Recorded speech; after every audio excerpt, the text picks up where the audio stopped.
Mira, Alfredo, yo creo que lo más importante es un líder que tenga una visión. Yo creo que a los jóvenes les recomendaría tener siempre una dosis de humildad.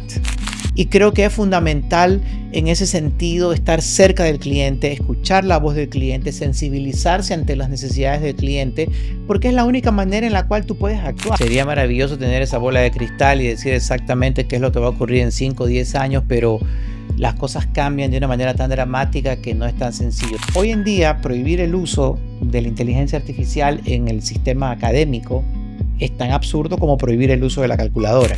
Si no hay riesgo, si no asumimos riesgo, no podemos innovar. Innovar es un riesgo, pero mayor riesgo es no hacerlo.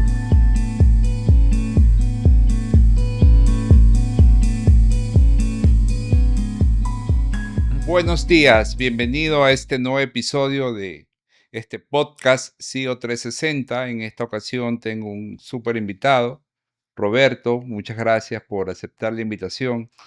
Te conozco ya hace cerca de 30 años.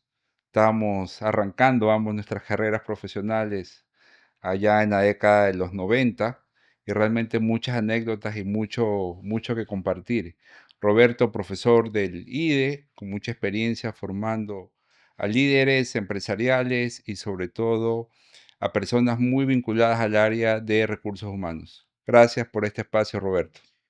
Alfredo, gracias por la invitación. Realmente, como bien acabas de señalar, ha sido un recorrido largo, que ha pasado rápido, pero que ha sido muy interesante, muy productivo y que nos ha traído hasta acá. Pero estoy seguro que no se detiene aquí. Completamente, Roberto. Y pensando cómo voy a enfocar a esta entrevista, sabiendo tu experiencia y demás, y reflexionando un poco sobre los temas leídos y aprendidos, recordé una frase de Jack Welch, el ex CEO de General Electric, en su libro Winning, donde él dice que el ejecutivo más importante de todo CEO debe ser el director de recursos humanos, porque básicamente es quien alinea la estrategia y realmente crea una ventaja competitiva a través de la formación del talento humano.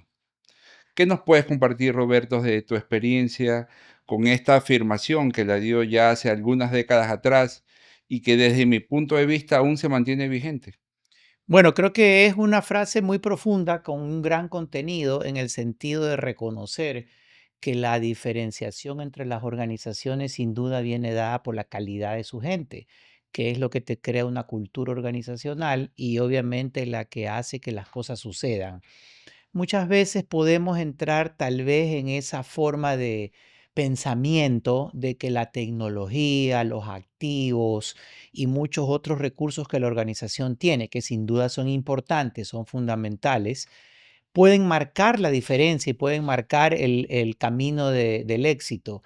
Pero si todo eso no se complementa con los instrumentistas, que son las personas, los que pueden hacer que la organización llegue y exceda de sus metas, pues indudablemente nos podemos quedar cortos. Entonces, creo que detrás de esa corta frase se recoge mucha sabiduría y sobre todo mucho reconocimiento de lo que es la realidad.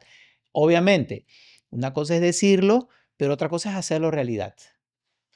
Y aquí conecto, Roberto, con un artículo que leí que escribiste también hace algunos meses atrás, en el que reflexionaba si son importantes los Ujú. gerentes, porque las nuevas tendencias, las nuevas tecnologías, y vemos muchas organizaciones que son más bien muy pragmáticas al momento de decir, ya no necesito gerentes, formo equipos pequeños que se autodirijan y que cumplan proyectos.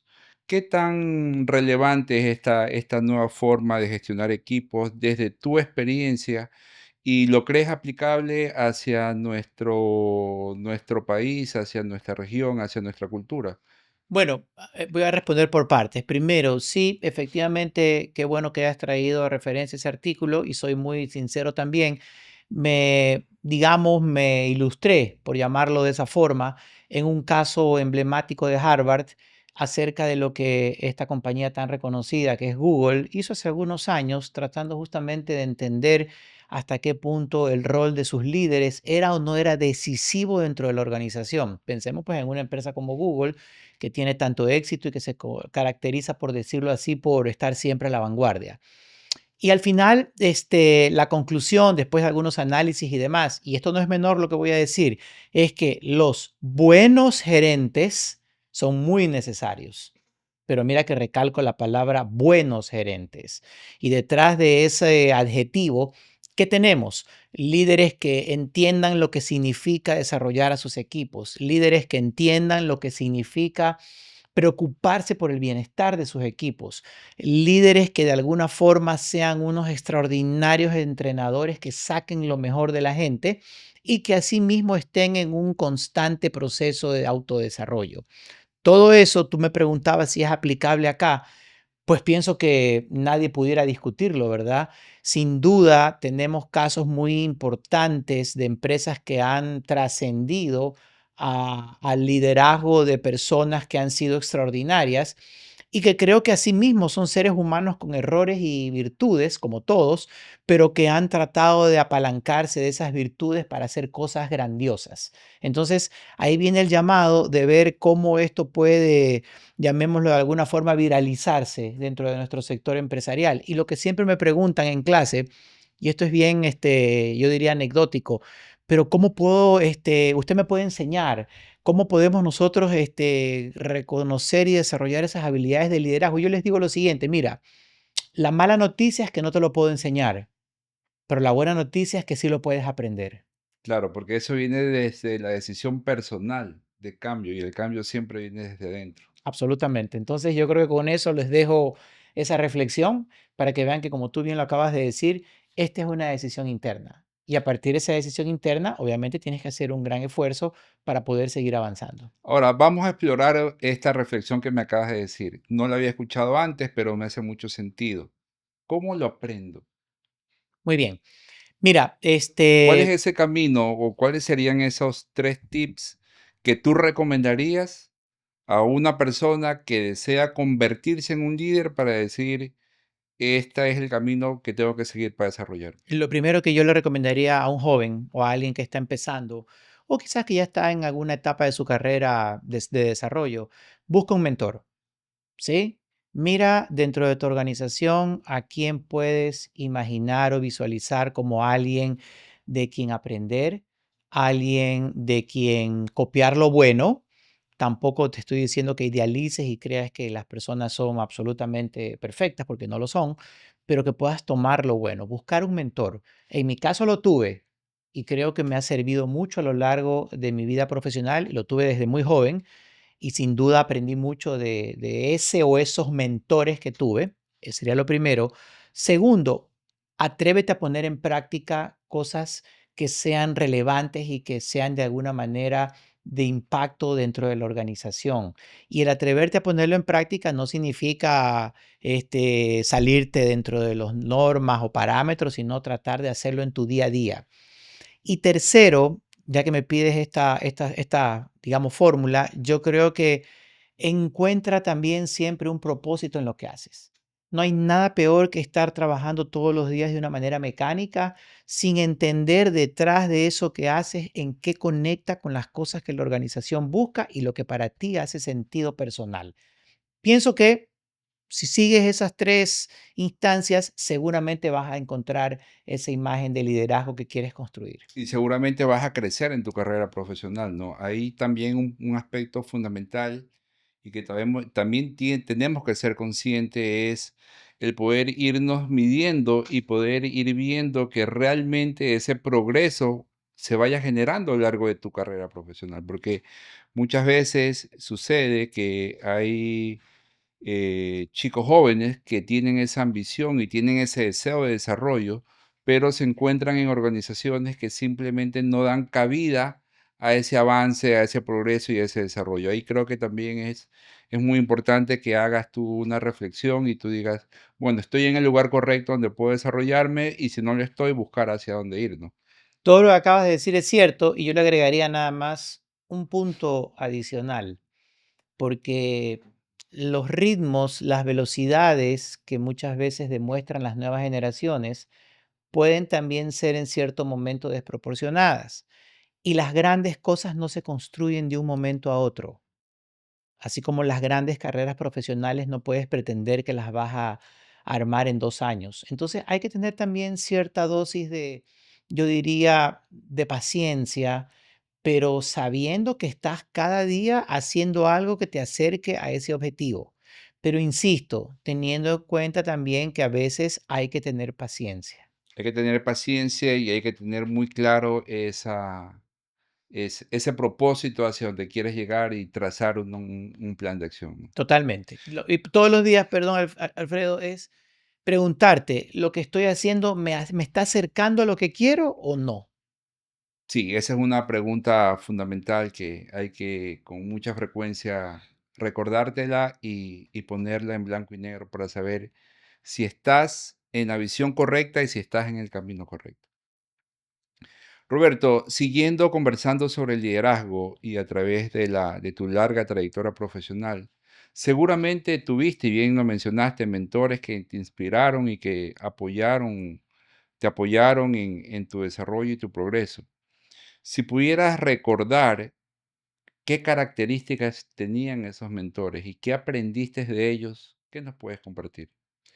Es un ejercicio interesante el que me pones en este momento a realizar y voy a tratar de excavar en mi memoria para encontrar esas anécdotas, pero yo te diría que en primer lugar una alta exigencia, Alfredo, en el sentido de no, te diría, conformarte con lo regular, sino buscar siempre ir más allá. En segundo lugar, yo creo que también recojo y me pongo a pensar, viendo hacia atrás, que el reconocimiento, la felicitación que la daban era en la medida justa, porque si tú excedes la dosis, vas a causar un problema. Y asimismo, si no eres generoso en darlo, también vas a causar un problema. Entonces, que ese reconocimiento sea en la medida adecuada para En la que sea justa medida. exactamente, para que sea bien recibido. Es como una medicina. No puedes dar de más ni de menos. Tienes que dar en la justa medida. Y tercero, yo te diría que ya viéndolos en acción, porque creo que tuve la fortuna desde muy joven de presenciar situaciones en las cuales esa capacidad, esa inteligencia, esa capacidad de análisis se veía puesta en práctica y tienes que ser un gran observador y tomar nota en el sentido figurado de lo que estás viviendo, porque son experiencias que realmente te van a servir y no te imaginas en el momento que las vas a necesitar. Roberto, con seguridad, a través de tu experiencia, has liderado proyectos de transformación importantes en diferentes organizaciones. ¿Cuáles son esas particularidades que debe observar un líder al momento de decir, quiero transformar mi entorno, quiero transformar mi organización y quiero ponerla a la vanguardia de mi industria?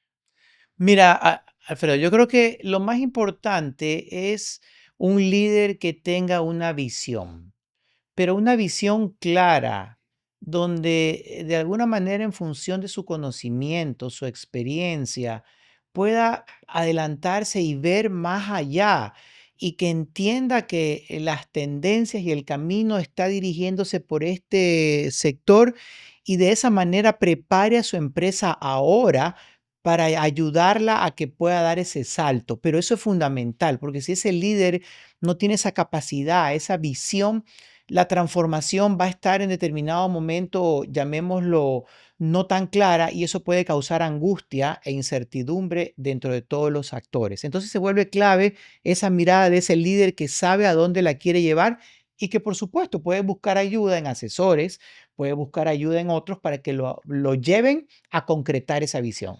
Aquí has tocado un tema importante y que realmente es un desafío para todos los líderes de organizaciones, el presente y el futuro. Ujú, Porque como gestores de empresas sabemos que en el corto plazo tenemos que hacer que la empresa sea rentable, porque si ujú. la empresa no es rentable, no hay negocio. Así es. Es lo que algunos escritores lo llaman la explotación de tu negocio actual. Ujú, Pero también tienes que tener esa capacidad de construir ese futuro que muchas veces hoy no existe, ujú. que es la exploración, hacia dónde va la organización dentro de los próximos años. Desde tu experiencia, ¿qué recomendarías a los líderes jóvenes? ¿Cómo combinar este tiempo? ¿Qué tiempo le dedico al presente y qué tiempo le dedico al futuro? Porque algo que también es muy real y seguramente compartirás y te ha pasado, que si tú no pones el futuro en tu agenda del presente, simplemente no pasa nada porque el día a día es tan absorbente que te consume todo. Primero, yo creo que a los jóvenes les recomendaría tener siempre una dosis de humildad, porque sucede en muchas ocasiones que hay empresas muy exitosas que, como tú dices, aprovechan muy bien su presente, pero eso los puede llevar a ciertos niveles, yo diría, no sé si la palabra puede ser un poco dura de soberbia, pero tal vez de desconexión con sus clientes y en determinado momento sentirse que ellos tienen la razón y que los clientes tienen que seguir su razón. Y bueno, no los voy a aburrir a tu prestigiosa audiencia repitiendo tantos casos de compañías emblemáticas que hoy no Hoy existen. no existen, Hoy así no es, existen. así es. Entonces, es Muchísimo. dado o derivado de eso de ahí. Y creo que es fundamental en ese sentido estar cerca del cliente, escuchar la voz del cliente, sensibilizarse ante las necesidades del cliente, porque es la única manera en la cual tú puedes actuar y puedes hacer cosas para el cliente. No te rompas la cabeza tratando de inventar la rueda si lo que puedes y necesitas hacer es escuchar a tu cliente, estar permanentemente preguntándoles, oyéndoles y tratando también en función de eso de anticiparte. Y por otro lado, a mí me gusta mucho esa historia o ese artículo, no sé cómo llamarlo, de Jeff Bezos alrededor de lo que él hace en Amazon. Y me parece súper interesante porque él dice, es verdad, tenemos que pensar en el futuro, tenemos que ver hacia adelante, tenemos que transformar a la organización, pero no nos olvidemos de lo que nunca va a cambiar. ¿Y qué es lo que nunca va a cambiar? Y me parece que él lo define mágicamente. Dos cosas dice. Nunca me imagino un cliente que venga y me diga, véndeme más caro. Y nunca me imagino un cliente que venga y me diga, entrégamelo más tarde, demórate más en entregármelo. Entonces, digamos, fortalezcamos, consolidemos nuestras capacidades y esas cosas que sabemos que el cliente jamás las va a despreciar. Qué buenos conceptos, Roberto. Gracias por compartirlo. Bueno, hemos hablado de liderazgo, pero dentro de los temas que también me interesaría abordar contigo está el tema, las nuevas tendencias, la inteligencia artificial, cómo está impactando la inteligencia artificial al desarrollo de los líderes y sobre todo en las áreas de recursos humanos. Y aquí arranco la pregunta con una reflexión también. Leía en un artículo hace unas semanas atrás en el que algunos directores de recursos humanos exponían y decían, nuestros líderes nos están pidiendo que innovemos, que traigamos nuevas tecnologías hacia el área de recursos humanos para selección, capacitación y promoción de talentos, pero no están dispuestos a invertir los recursos que se necesita para desarrollar esas capacidades. ¿Cómo ves tú esto? Desde tu experiencia, ¿las compañías están invirtiendo en nuevas tecnologías? ¿Están realmente con esa capacidad de decir, le apuesto a algo novedoso que finalmente puede cambiar mi industria?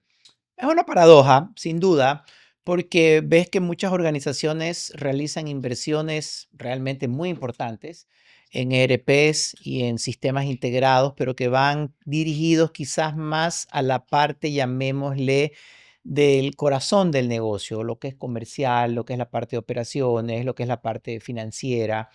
Y quizás el tema de recursos humanos es verdad. Dicen, bueno, con lo que tenemos podemos seguirnos manejando, pero creo que también ahí hay, en ese interesante artículo que me estás mencionando, que me gustaría después leerlo, cierta, llamemos, falencia de parte de los directores de recursos humanos, porque creo que es tal vez la falta de habilidad para presentar el business case a los líderes, demostrándoles que procesos que hoy en día se hacen de una forma tradicional, de una forma operativa, con la incorporación de la tecnología pueden traer unos resultados de esta magnitud y que la inversión se justifica por sí sola y que se va a devengar por sí sola. Yo creo que si no tienen esa habilidad de construir el business case, indudablemente puede convertirse en una gran barrera el hecho de decir necesito tanto para meter tecnología en determinado proceso solo porque hay que meter tecnología.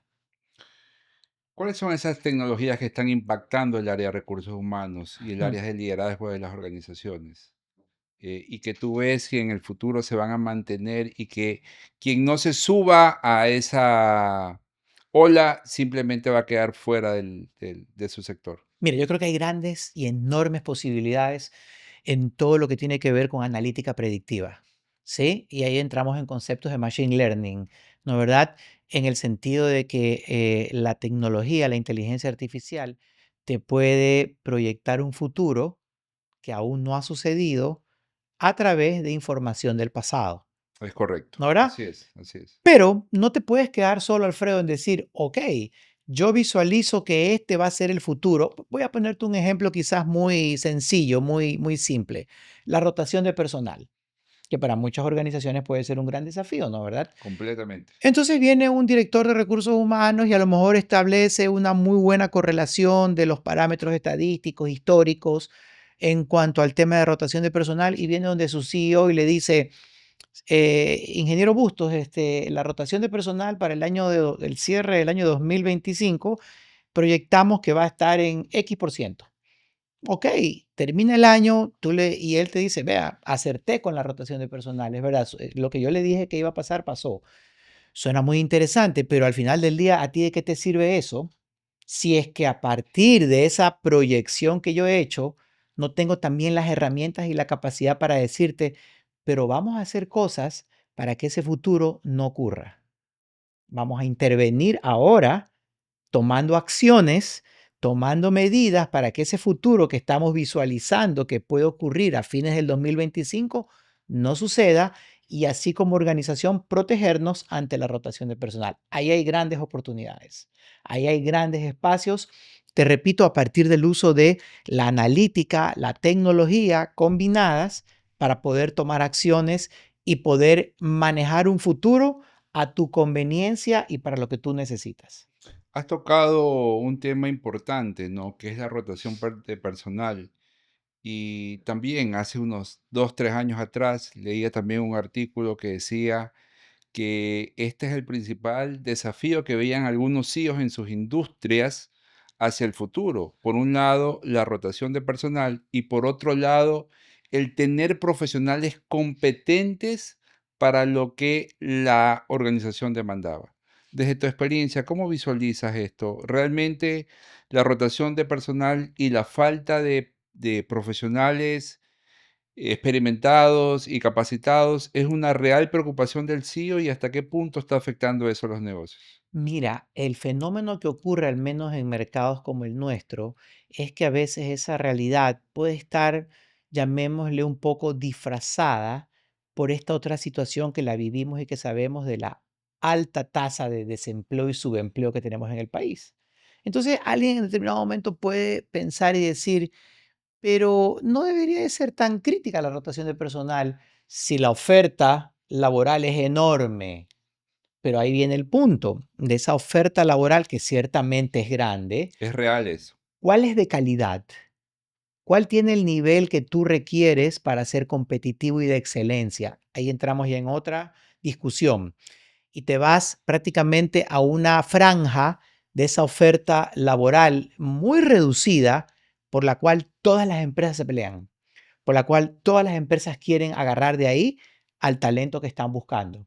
Y se vuelve entonces un desafío, se vuelve crítico, porque eres tú en comparación o en competencia con un sinnúmero de otras empresas que abordan y atacan esa misma franja que es bastante cerrada y bastante estrecha. ¿A qué me refiero? Gente preparada, gente que venga automotivada, gente que venga con valores y principios que son tan necesarios ahora y que estén dispuestos a entregar su mejor contingente a tu organización, eso no está dentro de la gran oferta laboral.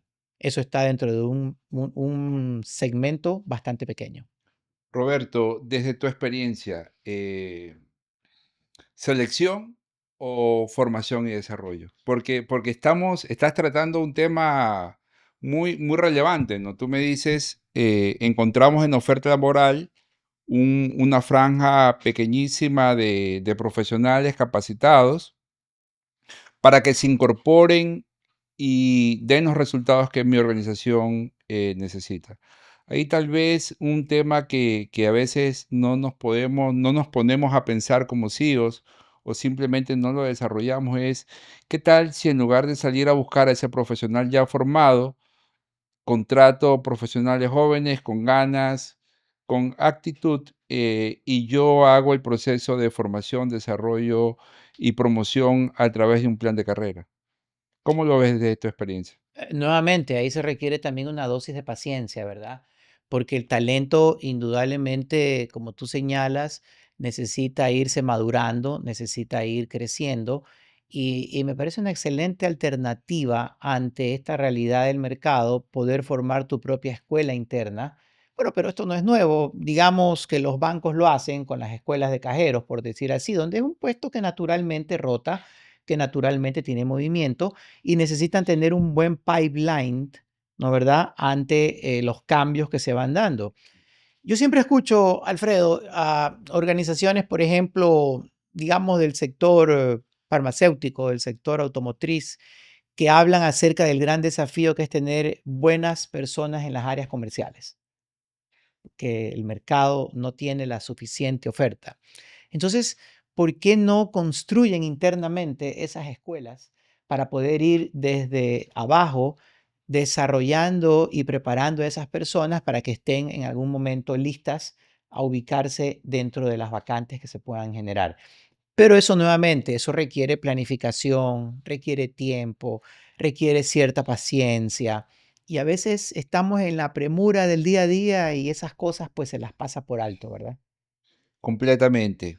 Siguiendo con este tema de tecnologías y tendencias hacia lo que va el futuro, desde tu experiencia, ¿cuáles son esas profesiones que se ven amenazadas ante los cambios tecnológicos?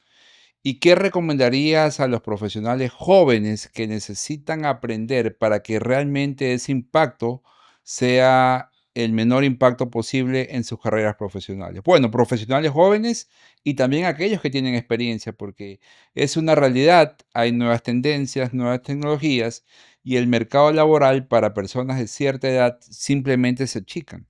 Entonces, ¿hacia dónde va ese futuro? ¿Qué capacidades tienen que aprender y desarrollar?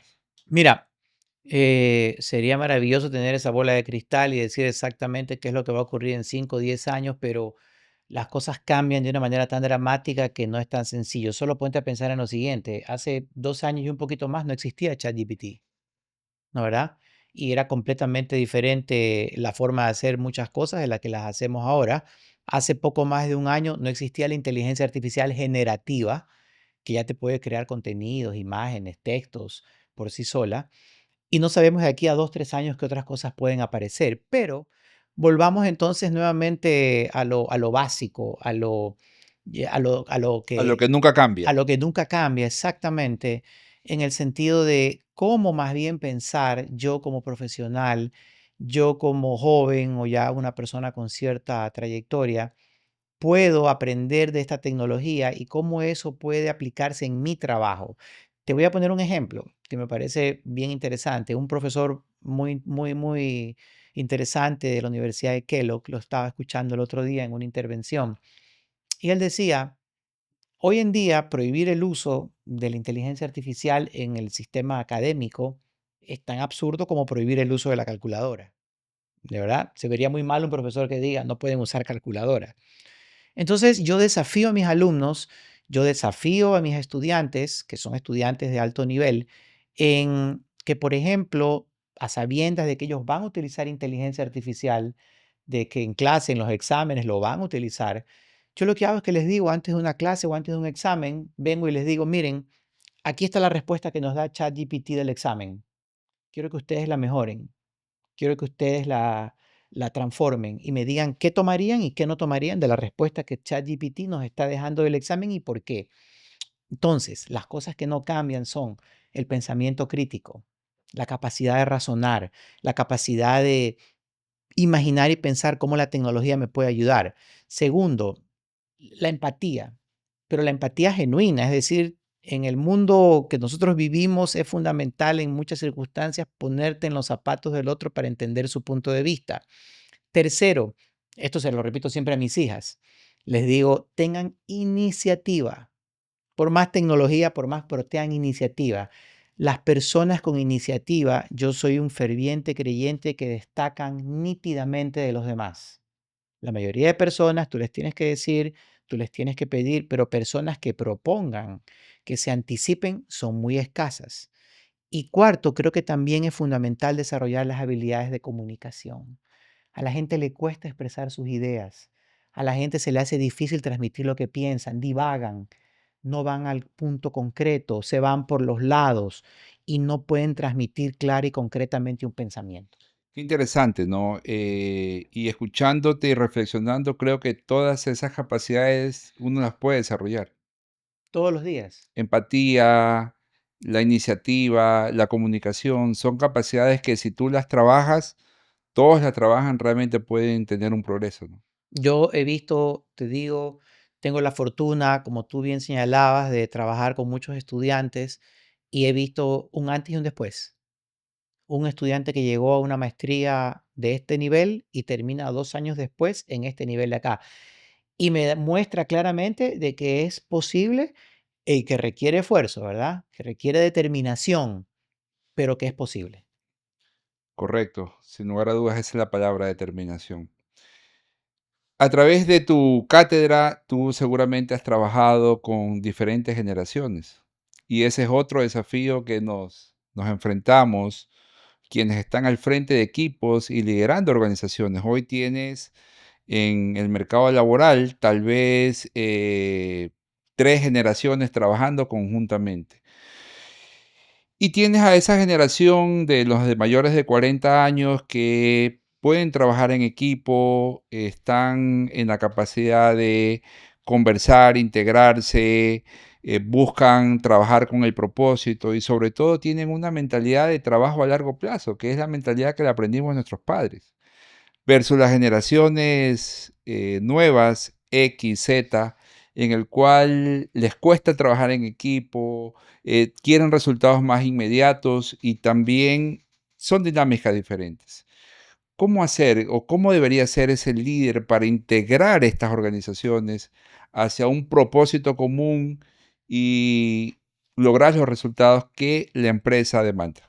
Yo creo que un líder tiene que reconocer esos aspectos que tú bien has señalado, que son parte de las características de estas nuevas generaciones, pero más bien enfocarse en aquellos puntos positivos que tienen también estas nuevas generaciones. ¿A qué me refiero? Altas dosis de creatividad, altas dosis de energía, altas dosis de capacidad de resolución de problemas, que me parece que son habilidades naturales y ni se diga el uso de la tecnología. Yo te pongo un ejemplo que asimismo reflexiono, medito y veo cómo van cambiando las cosas, ¿verdad? Creo que estas nuevas generaciones, por ejemplo, no son tan dadas a la forma en que nosotros aprendíamos de la memorización, ¿no, verdad? Pero sin embargo, te sorprenden con otro tipo de planteamiento y otro tipo de análisis que difícilmente los veías ni se diga en nuestra generación, sino 10 años atrás. Te pongo un ejemplo que puede sonar entre gracioso y divertido, pero yo tengo una hija pequeña, una hija de 11 años. Entonces, y un poco voy tratando de ver su desarrollo de pensamiento cognitivo y demás, y me doy cuenta de que en cuanto al tema de memorizar cosas, fechas, aniversarios, batallas y todo lo demás, no es, digamos, lo que destaca. Pero tengo conversaciones con ella que de repente me sorprenden porque me sale con cosas como, papá, cuéntame y explícame, ¿es cierto de que hay cosas que se las tiene que pagar a crédito y en cuotas y no de una sola vez? Y yo me sorprendo de ese tipo de planteamiento y le digo, pero discúlpame, ¿y dónde viste eso ahí? En TikTok, me dice. Entonces, le digo, le trato de explicar, le digo, sí, ¿y por qué? Bueno, porque hay cosas que pueden tener un valor muy alto y no la puedes pagar de una sola vez y la tienes que pagar en partes, pero terminas pagando más, me dice. Es correcto, le digo, pero es la única forma en que la puedas adquirir. Entonces yo me pongo a pensar y digo, imagínate si ese diálogo ya puedes tener con una niña de 11 años, cómo eso puede ser aprovechado en aras de seguir cultivando y desarrollando esa capacidad y ese análisis de situaciones que en nuestra época estaban completamente alejadas de nuestro entendimiento.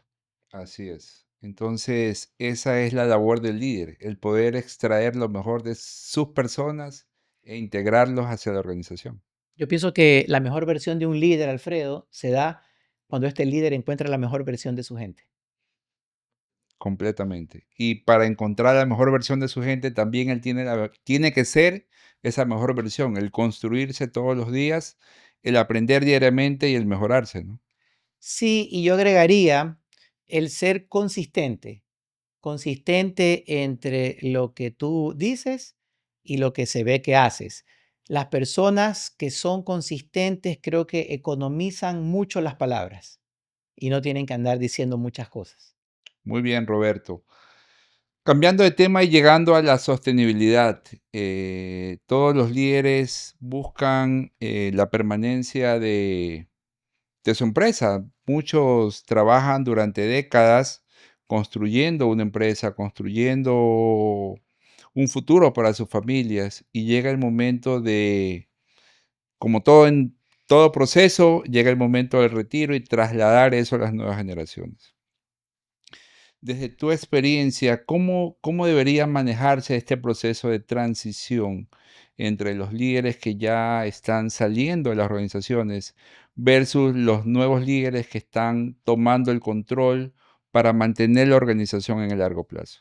Mira, yo pienso que es fundamental, por ejemplo, haber involucrado tempranamente a esos posibles futuros sucesores para que conozcan la dinámica y sobre todo el giro de ese negocio y así poder, Alfredo, ir detectando e ir viendo quiénes realmente demuestran interés, porque tampoco puede ser algo por obligación o por imposición, de que por yo ser el heredero, y por llamarlo así, tengo que dar esta continuidad, porque probablemente mis planes y mis metas de vida sean otras.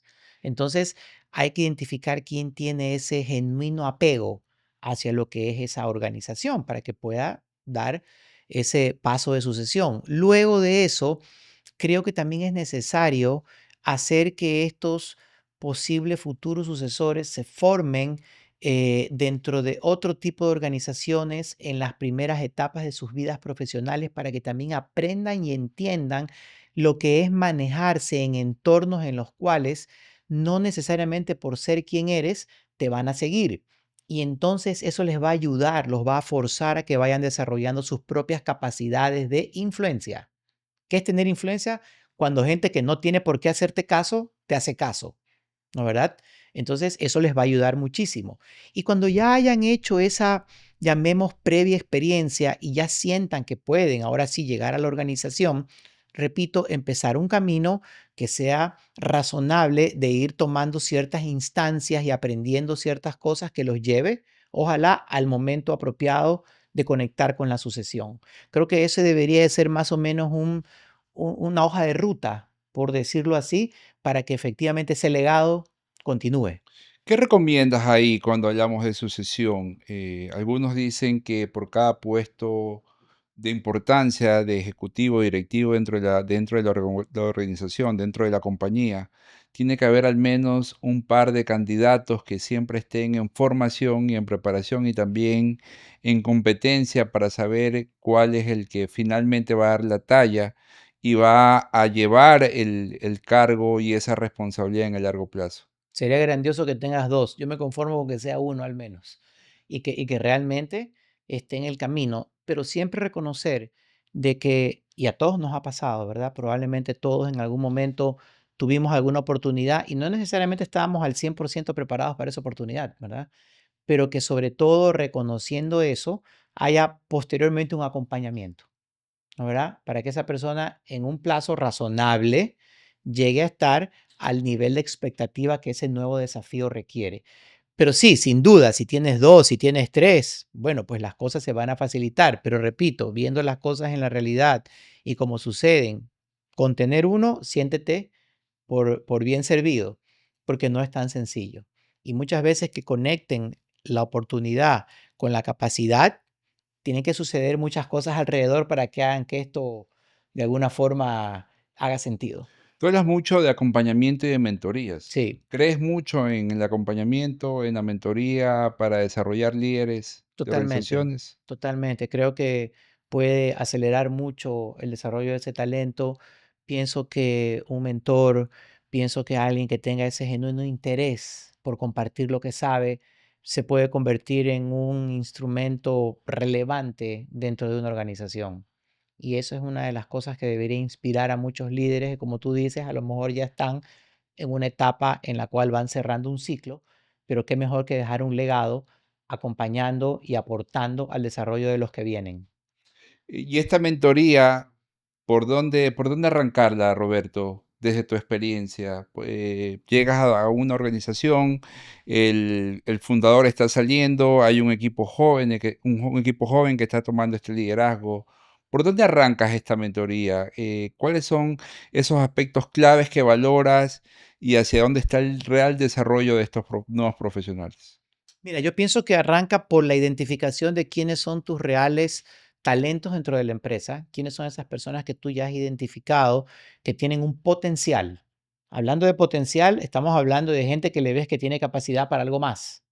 Entonces, tener bien identificado a ese grupo y con ese grupo empezar ese piloto de trabajo y obviamente hacerles también a ellos sentir que esto es un trabajo compartido donde vamos a tener este apoyo, pero también hay que poner de parte de cada uno de ellos para que las cosas funcionen. Si estamos todos en la misma página y hablando el mismo idioma, esto puede seguir avanzando de una manera sostenida e ir viendo qué resultados va dando y sobre todo cómo estos llamados mentorizados, por decirlo así, van evolucionando y efectivamente van tomando posiciones de mayor responsabilidad. Es la única manera de medir la efectividad del programa. Pero nuevamente, el mentor, alguien que realmente tenga ese gusto, esas ganas, las personas que van a recibir la mentoría, que sean personas de talento, de potencial y que estén comprometidas y dispuestas a seguir ese camino. Correcto. Tocaste un tema importante que son los resultados. Muchas veces cuando llegan nuevos líderes, lo hemos observado, a un nuevo puesto, quieren cambiarlo todo y eso merma los resultados de la organización. Muchas veces porque simplemente las nuevas ideas están muy adelantadas al momento que vive la industria o simplemente ideas que no funcionan. ¿Hasta qué punto este nuevo líder tiene que decir, ya esta idea no funcionó, los resultados no están dando, hay que cambiar el direccionamiento de la empresa y hasta qué punto tengo que perseguir con tenacidad y perseverancia esos resultados? Eso es algo también Mm. que lo vemos en diariamente, con mucha frecuencia y que es un dilema permanente a los cuales se enfrentan los líderes. Tú dijiste algo muy importante hace unos minutos, que un líder tiene que estar siempre viendo hacia adelante, pero preocupándose del presente, porque tenemos que pagarle a los proveedores, tenemos que pagarle al fisco, tenemos que pagar la nómina y tenemos que devolverle a los accionistas algo, ¿verdad? Entonces no podemos descuidar ese presente. Sin embargo, si no hay riesgo, si no asumimos riesgo, no podemos innovar. Innovar es un riesgo, pero mayor riesgo es no hacerlo. Entonces creo que de 10 intentos, si a lo mejor uno se concreta y es muy exitoso, justificará todo el esfuerzo. Pero ¿hasta dónde? Tu pregunta es ¿hasta dónde? Hasta donde yo, de una manera objetiva, vea que efectivamente esto continúa o esto tiene que pararse acá, porque insistir en lo mismo que no está dando los resultados probablemente no es lo más sabio. Entonces, creo que ese límite sin duda también viene de la prudencia, de la sabiduría y del conocimiento del líder, de decir hasta dónde. Pero también hay que persistir por las ideas, porque esas son las que transforman las cosas y muchas veces hace que descubras oportunidades que a lo mejor otros no habían podido concretar. Completamente, ¿no? Y también tomando tus palabras, ese equipo de apoyo, mentores, directores, es muy importante al momento de tomar esas decisiones. Apoyarte siempre con este equipo de confianza que te conoce y conoce tu organización para tomar las mejores decisiones. Sí, Alfredo, o sea, y así mismo en la literatura del management hemos visto tantos casos de fracasos y luego resurgimientos increíbles. Y bueno, todos lo sabemos. Por ejemplo, Steve Jobs fue despedido de Apple, ¿verdad? Y mira cómo regresó después.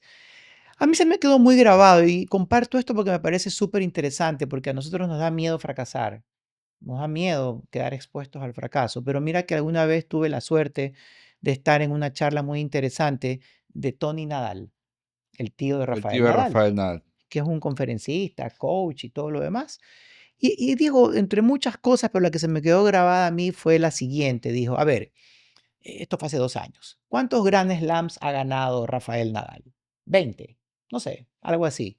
¿En cuántos participó? En 100. ¿Qué quiere decir eso de ahí? Que perdió 80 y solo ganó 20. Pero lo recordamos ¿por qué? ¿Por los 80 que perdió o por los 20 que ganó? Y eso se me quedó muy grabado, ¿verdad? Entonces, indudablemente en la competencia, en lo que nosotros estamos, vas a perder. No te va a ir bien siempre, pero las veces que atines y que lo hagas bien, eso es lo que va a marcar la diferencia. Claro, el fracaso es parte del éxito. No Bueno, existe éxito y aprendizaje sin haber fracasado, pero que aprendas de él. que aprendas de él. ¿Qué recomendarías para estos líderes? ¿Cómo visualizar justamente este fracaso? ¿Y qué puedes aprender del fracaso desde tu experiencia? Mira, yo creo que hay que recoger aprendizajes que nos permitan decir qué es lo que sucedió, en qué pude haber yo intervenido de una manera distinta, qué no repetiría de acá en adelante, de qué me sirve esto para enfrentarme a una situación similar.